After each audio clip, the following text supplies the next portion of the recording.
press the bell icon on the YouTube app and never miss an अल्लाह के अलावा कोई किसी को मानेगा तो उसको खत्म कर दिया जाएगा। अपनी तमाम जिहादी एक्टिविटीज के बारे में बताएंगे, जंगे बदर के बारे में बताएंगे। आपको एक और बता दूं, ये इंजीनियरिंग का स्टूडेंट है, बीटेक कर रहा था, ये इंजीनियर बनने वाला था। ये 3 साल के बाद इंजीनियर बन जाता। उसने लब्बैक अल जिहाद का एक वीडियो पहले बनाया है। ये लम्हा फिक्रिया है कि हर तरफ से हमें रिजेक्शन मिल रही है, तो इस पे हमें काम भी करना चाहिए। लेकिन खैर आप बताइएगा कि हमें क्या करना है और क्या आपकी राय है। बहुत शुक्रिया, thank you so much ma'am. Vande Mataram, Bharat Mata की जय।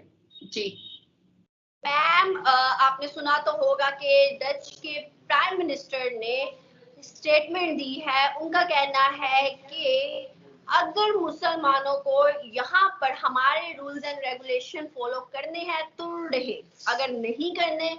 सभी को जय हिंद दोस्तों, आप सभी का हार्दिक स्वागत है जय हिंद रिएक्शंस पे। तो आज की इंपॉर्टेंट और इंटरेस्टिंग वीडियो में आप देखेंगे भारत की बेटी और सुप्रीम कोर्ट की वकील नाजिया लाइक खान जी का बेबाक रिएक्शन गीट विल्डर्स पे। जी हाँ, गीट विल्डर्स वही हैं जो हो सकता है कि आने वाले वक्त में जल्द ही नेदरलैंड के प्राइम मिनिस्टर बन जाए, और वो जाने जाते हैं इस्लाम को नफरत करने के लिए। तो इस वीडियो में आपको बहुत कुछ नया जानने को मिलेगा और बहुत ही इंपॉर्टेंट ये वीडियो है, तो इसे अंत तक देखें। और चैनल पे नए हैं तो चैनल को सब्सक्राइब कर दें ताकि हम आपके लिए लेटेस्ट और इंटरेस्टिंग वीडियोस लाते रहें। जय हिंद, जय भारत। तो यहाँ से निकलें और इस्लामिक कंट्री में जाएं जहाँ पर इनके रूल्स एंड रेगुलेशन चल सकते हो। लेकिन हमारा मुल्क है, हमारे मुल्क में हमारे रूल्स एंड रेगुलेशन के मुताबिक चलना पड़ेगा इन्हें। और ना सिर्फ ये एक कंट्री है, सऊदी ने कहा, दुबई ने 24 सिटीज बैन की, सऊदी ने कहा भिखारियों चलो अपने मुल्क में, यहाँ हर में मांगते रहते हो। इवन बड़े 2-3 और कंट्रीज हैं जिसमें गेट आउट पाकिस्तानियों का ट्रेंड चला। हर कंट्री से ऐसा हो रहा है मुसलमानों और पाकिस्तानियों के लिए। क्या वजूहात है?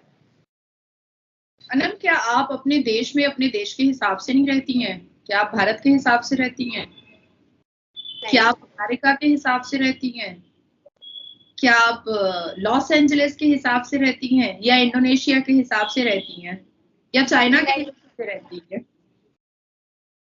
आप तो अपने इस्लामिक देश के हिसाब से रहती हैं। आपको जितनी अनुमति है मुंह खोलने की, आप उतनी ही खोल सकती हैं, उसके अलावा आप नहीं खोल सकती हैं।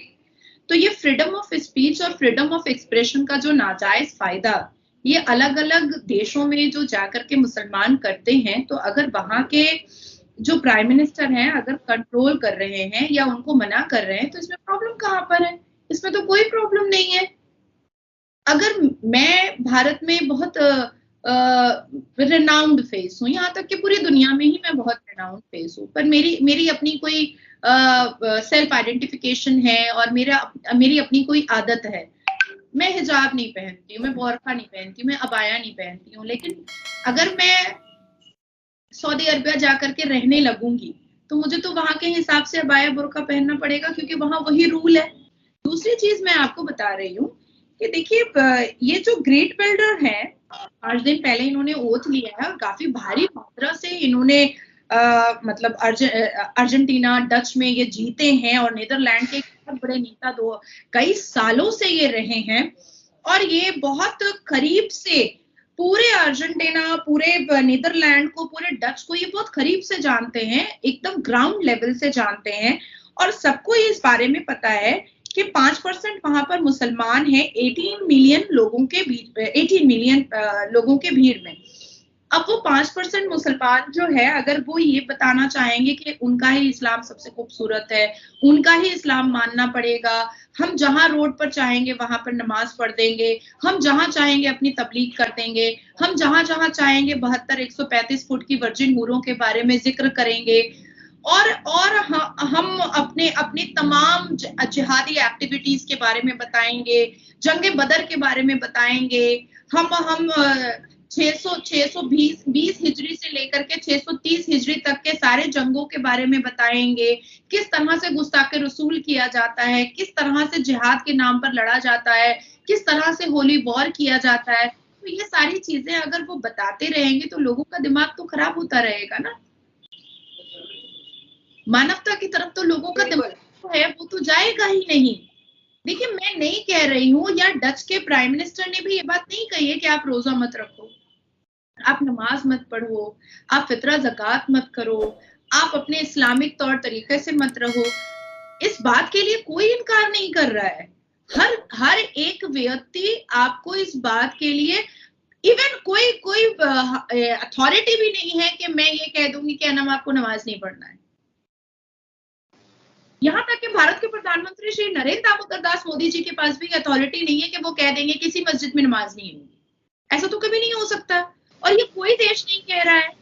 आप नमाज पढ़ो, आप रोजा रखो, आप हज ज़कात करो, आप हज करके करो, आप अपने सारे रिचुअल्स और सारे सुन्नत को पूरा करो, लेकिन जो आप इस्लाम की दावत में जो आप खूनी खेल खेलने की बातें बताते हो वो मत करो। आप जो खूनी खेल खेलने के लिए जो लोगों को 72 वर्जिन हूरों का जो अश्लीलता वाला जो कॉन्वर्सेशन बताते हो, प्लीज वो मत करो। इससे देश खराब होता है, इससे देश के युवाओं की मानसिकता खराब होती है। अब आप मुझे एक बात बताओ कि मैं आपके साथ इंटरव्यू में बैठी हूँ और मैं कहूँ कि अरे आप तो एकदम बेकार है ना, अगर मैं आपको ये बोल रही हूँ तो आपको कितना बुरा लगेगा सुनने में? आपको बुरा लगेगा ना सुनने में, हालांकि हम दोनों मुसलमान हैं।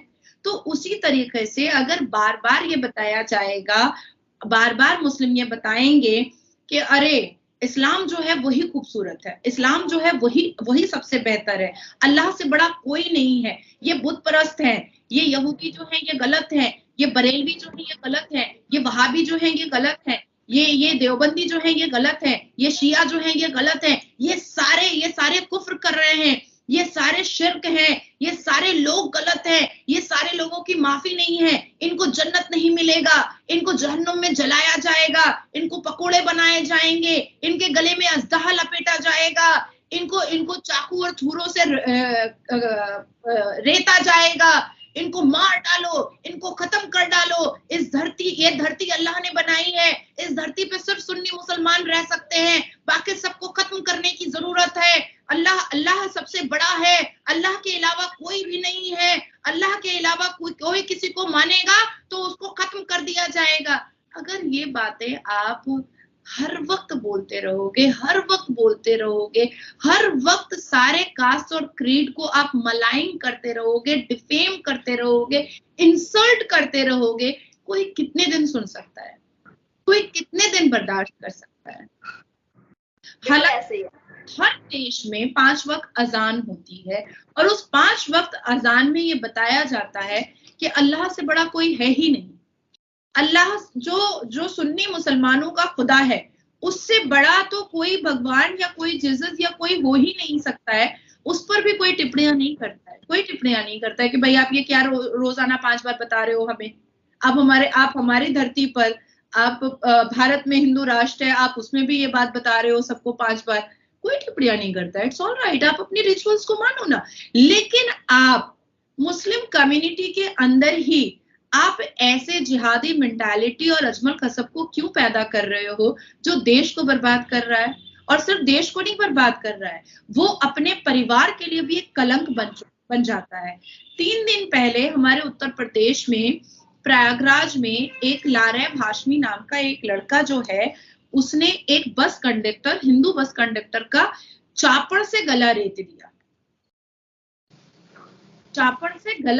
दिया। वो उसकी किस्मत थी कि वो बच गया है और गले में 18 टाके पड़े हैं। वो बेचारा 350-400 रुपए डेली का कमाता था, परिवार के बच्चों को और अपनी बीवी को, अपनी बूढ़ी माँ को, अपने ज़ईफ बाप को वो चलाता था। आज पता नहीं वो जिंदा भी बचेगा कि नहीं बचेगा, इस बात की भी गारंटी नहीं है। और जिस लारैब हाशमी ने गला रेता है उत्तर प्रदेश प्रयागराज की, उसने लब्बैक अल जिहाद का एक वीडियो पहले बनाया है कि अल्लाह और रसूल को खुश करने के लिए और 72 वर्जिन हूरों के लिए मैं ये काम कर रहा हूं और एक काफिर का गला रेत रहा हूं। अब आप मुझे बताइए। और इसने अपने बयान में, स्टेटमेंट में ये बात दिया है एग्जैक्टली अजमल कसब की तरह कि मैंने जो ये काफिर को मारा है उसके बाद मैं अल्लाह की नजर में एक अच्छा मुसलमान हुआ हूँ और मुझे जन्नत में ऐशो आराम मिलेगा और मुझे जन्नत में अयाशी की जगह मिलेगी और मुझे जन्नत में 72 वर्जिन हूरें मिलेंगी। दोस्तों, आशा करता हूँ कि वीडियो को आपने अंत तक देखा होगा और हमेशा की तरह नाजिया लाइक खान जी का बेबाक रिएक्शन आपको काफी पसंद आया होगा। तो वेल, आपने देख लिया, ये पूरी वीडियो थी गेट वेल्डर्स के बारे में, गेट बिल्डर्स के बारे में ये कहा जाता है कि वो ये कहते हैं कि जब वो नेदरलैंड के प्राइम मिनिस्टर बन जाएंगे तो सबसे पहले वो अपने देश से मुस्लिम्स को निकालेंगे और जितने भी बाहर से इमिग्रेंट मुस्लिम्स आते हैं उनको आने पे बैन लगा देंगे। तो इसके बारे में आपके क्या विचार हैं? आप अपने विचार हमें कमेंट सेक्शन में लिखकर जरूर बताएं। और हमें ऐसा भी लगता है कि आने वाले वक्त में यूरोप में ऐसे कई सारे नेता उभर के बाहर आएंगे जो एंटी इस्लामिक होंगे, क्योंकि हमने थोड़े दिन पहले भी देखा था जो कुछ फ्रांस में हुआ था, खासकर मुस्लिम इमिग्रेंट्स ने जो भी फ्रांस और बाकी यूरोपियन कंट्रीज में किया है, क्योंकि बहुत सारी ऐसी कंट्रीज हैं जैसे डेनमार्क और स्वीडन जहाँ पे ऑलरेडी इनके खिलाफ काफी बड़ी मुहिम चल रही है। तो चलिए फिर मिलेंगे एक ऐसी इंपॉर्टेंट और इंटरेस्टिंग वीडियो में, तब तक अपना ध्यान रखिए। जय हिंद, जय भारत।